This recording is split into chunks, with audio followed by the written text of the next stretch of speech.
I call this seeing the demon. While working in Campbell River, I had been asked to care for my cousin's pets while I went on holidays to Florida. It was winter with deep snow on the ridge where the house was located.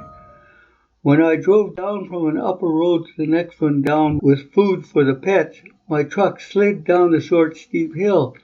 After feeding the pets, I called my wife and told her that I would stay there until a plow cleared the snow in the early morning, and then I'd be able to come home. The house was half empty since they were planning on moving to another house that was getting finished. The master bedroom had only the bed and no other furniture. The TV was still working in the front room, so I watched it until after 10 p.m. and then went to bed. As I walked through the bedroom, I felt the air temperature change from cool to hot as I passed the corner where a lamp was on a little table. I switched it on, and if you look at it, at first you see tubers from it being a cactus plant without the skin on the outside.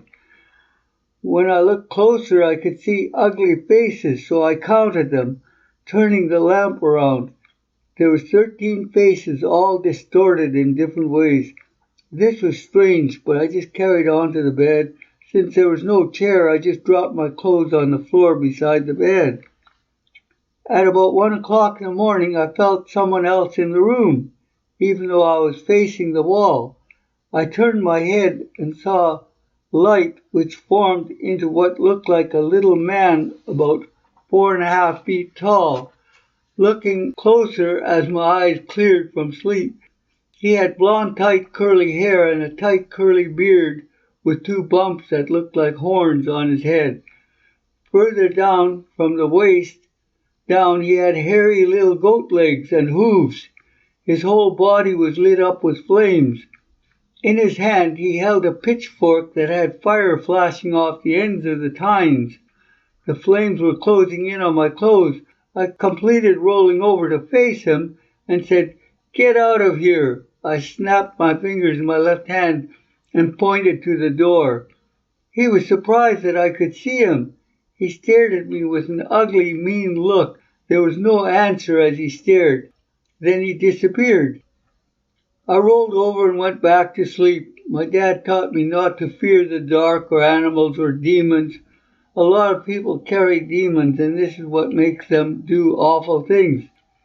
The next day I went home and told my wife about it. She just thought I was strange, I think. When my cousin and his wife returned from their trip, I told them about what I saw in their home.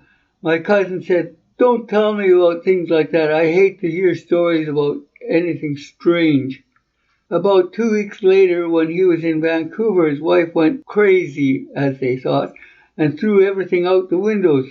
A filing cabinet that it took both of us, Chuck and I, to pack it up to his little office area was flung through a window that only had about 3 inches clearance around it, 20 feet out into the lawn.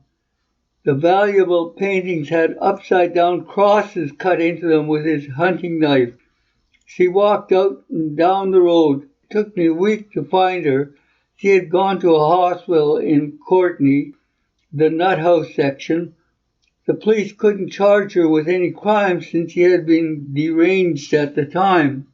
A neighbor that knew me called me and told me about the carnage going on next door. I called Action Labor Force and asked the manager to send a couple men up there to guard the property, and called my cousin in Vancouver and asked him to come home. The next day I went up there and checked the house over. All that was left in the house was that strange lamp. I took it outside and started a fire and dropped the lamp into the fire. I don't know about anyone else, but I could hear screaming and crying as it burned. I believe that someone in Mexico had hexed the lamp before giving it to a wedding couple as a gift. His reasons were his own.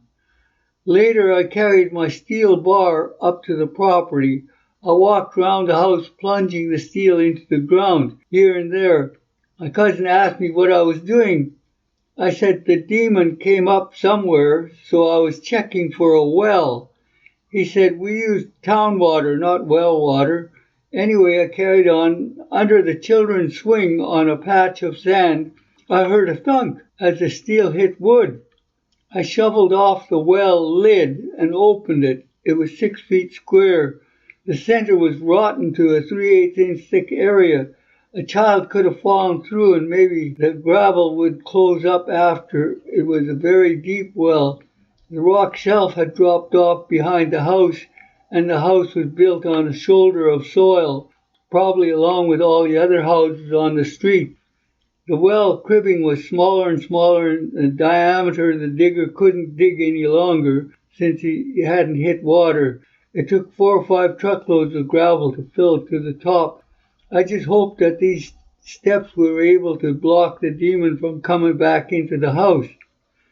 About a year after the house was sold, I read in the paper that someone charged with a terrible crime had told the court, "Your Honor, the devil made me do it."